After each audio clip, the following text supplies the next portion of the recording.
¿Tú te acuerdas cómo habíamos acabado ayer con el emir Muhammad cabreado como una mona, preparando un enorme ejército para atacar al reino de Asturias? Me acuerdo de las migajas de la así fortuna. Estábamos. Bueno, no.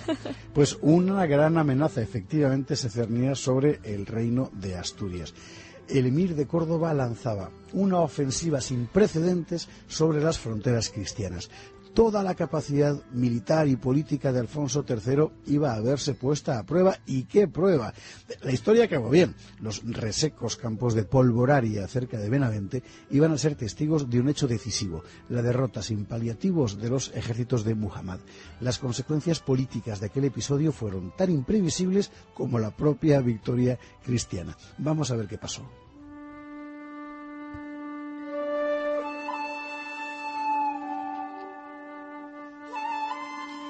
El emir había planificado una operación extraordinariamente ambiciosa, un tridente ofensivo dispuesto a desmantelar las defensas del reino de Asturias en toda su extensión, desde el Atlántico hasta el Valle Alto del Ebro, con especial incidencia en el centro, sobre León y Astorga. Al efecto había movilizado 3 ejércitos que debían moverse de sur a norte, cada uno con su propio objetivo, para acabar convergiendo en el corazón del sistema cristiano de defensa. La operación era arriesgada, sin embargo, la potencia de las fuerzas movilizadas permitía augurar un éxito indiscutible. El brazo principal de la ofensiva sarracena era el del este. Muhammad no escatimó medios, es decir, encomendó la dirección de esta fuerza, la fuerza este, a su hijo Al-Mundir y al ministro Walid ibn Ghanim, 2 personajes de primera, unánimemente respetados por sus virtudes tanto políticas como personales. La misión de este ala, el ala este, la vamos a llamar ya así, consistía en golpear primero en tierras de los Banu Qasi, en el Valle del Ebro, para cambiar después de dirección y marchar contra León y Astorga. Como era una operación de más peso, en ella se concentró el grueso de la fuerza. Acababa de comenzar la primavera de 878, cuando el ala este del gran ejército se puso en marcha. El brazo central de la ofensiva mora estaba compuesto por las tropas reclutadas en la frontera, especialmente en la cuenca del Tajo, desde Talamanca hasta Toledo, pasando por Guadalajara. La misión de este contingente era ascender hacia el norte y unirse al ala este, la de Al-Mundir y Valid, en los alrededores de León. ¿Por qué no acompañaron al ala este en la primera fase de su misión, sus ataques a los Banu Qasi? Porque este brazo central no podía incorporarse al combate hasta que sus hombres hubieran terminado las faenas agrarias en el Valle del Tajo. Claro. En todo caso, Al-Mundir y Valid no los iban a necesitar hasta entonces. Exactamente. Y por último, el brazo izquierdo de la campaña de Córdoba, en el oeste, tenía por misión saquear la Lusitania de sur a norte hasta llegar a Coimbra y tomar la ciudad recién repoblada por el conde Hermenegildo. Y después de tomar Coimbra, probablemente seguir camino en dirección este hacia Astorga y León, donde las fuerzas de Al-Mundir y Walid, con sus refuerzos del Tajo, ya estarían poniendo en jaque al rey Alfonso si los planes salían según lo previsto. Este ala oeste la mandaba el general Al-Warraq ibn Malik.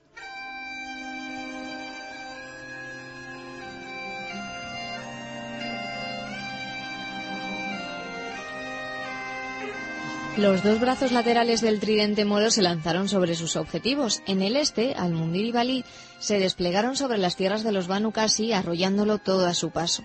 Los hijos de Musa, Ismael y Fortún, se refugiaron en sus fortalezas de Tudela y Zaragoza.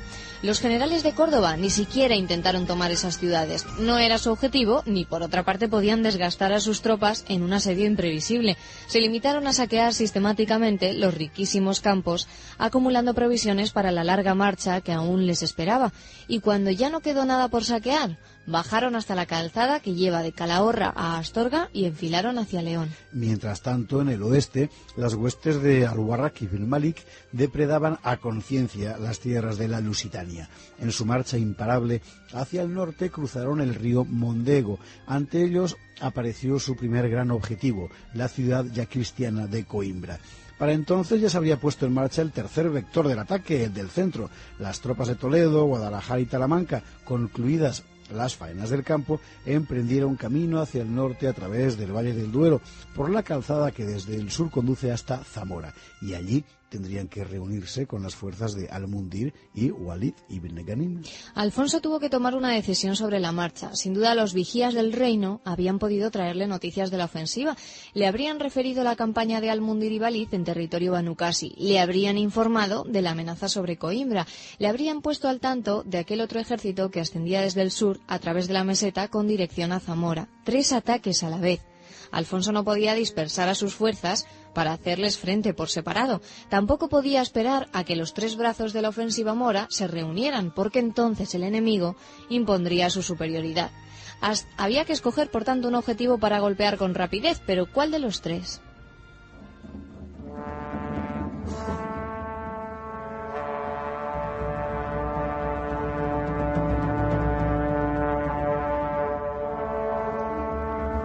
Bueno, el principal peligro era la confluencia de los ejércitos moros en Zamora. Eso era lo que había que impedir a toda costa. Alfonso confiaba en que los hombres del conde Hermenegildo sabrían retener a los moros en las murallas de Coimbra, o sea, el ala oeste.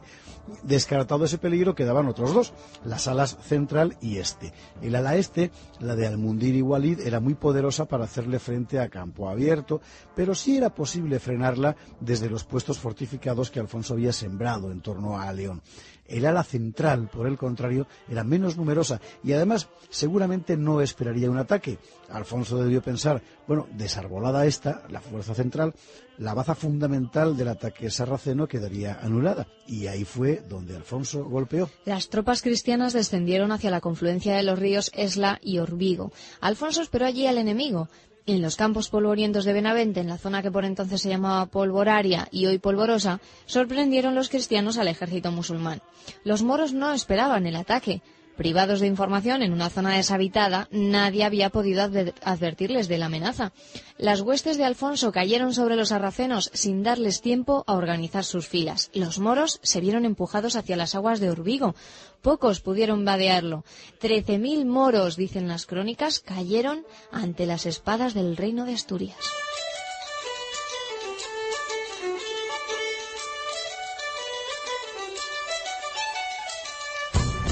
El golpe había sido un éxito, pero la ofensiva mora aún estaba viva. Sin perder un minuto, Alfonso III llevó sus ejércitos hacia la fortaleza de Sublancia, que cerraba la entrada del reino por el este. Por allí debía de estar viniendo el poderoso contingente de Al-Mundir y Walid ibn Ghanim, el ala este del tridente musulmán, justo a tiempo. Acababa Alfonso de poner sus tiendas delante de la fortaleza de Sublancia cuando los vigías avizoraron la llegada de los moros. Podemos imaginar que Al-Mundir y Walid no saldrían de su asombro. El ala central, cuyos refuerzos esperaban, habían desaparecido. Por los fugitivos se enteraron del desastre moro en Polvoraria.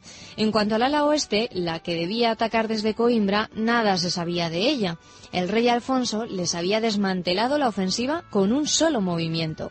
Cayó la tarde. Sin duda, muchas voces se escucharon en el campamento sarraceno. Finalmente, los jefes moros decidieron renunciar a la presa. No podían exponerse a un nuevo desastre.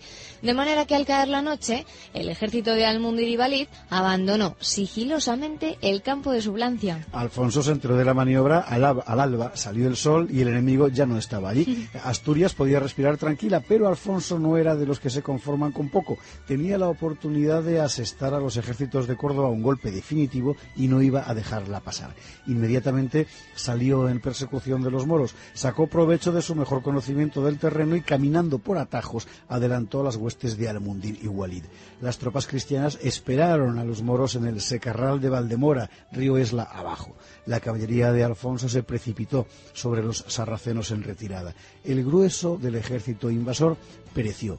Los propios generales de Córdoba, Al-Mundir y Walid, a duras penas lograron escapar. La segunda pieza del tridente moro había quedado aniquilada. Y mientras tanto, ¿qué ocurría con la tercera pieza, la que estaba asediando Coimbra? Que también fracasó. Tras largos días de asedio, la plaza de Coimbra resistió todos los ataques. Los nobles gallegos de Alfonso incluso pudieron infligir serias pérdidas al ejército de Al-Warraq y Malik. Y finalmente el general moro evaluó la situación y decidió levantar el campo.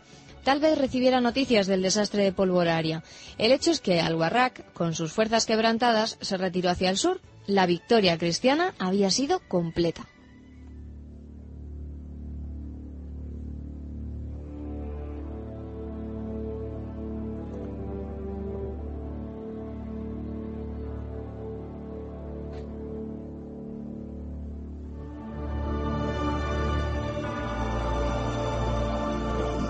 Muhammad debió de hacer cuentas tras conocer el resultado de la batalla. Contra todo pronóstico, la ofensiva militar más ambiciosa jamás pensada en Córdoba había fracasado de manera rotunda.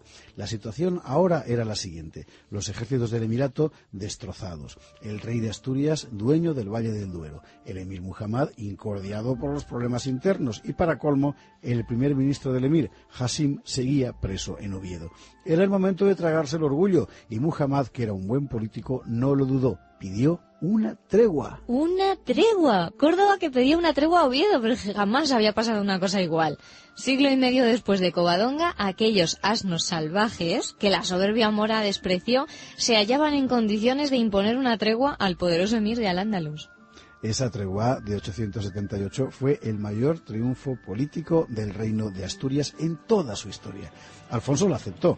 Duraría 3 años. 3 años en los que el rey de Asturias, por supuesto, no iba a estarse quieto. Por eso se ganó el apelativo de El Magno. Pero esto lo veremos los próximos días.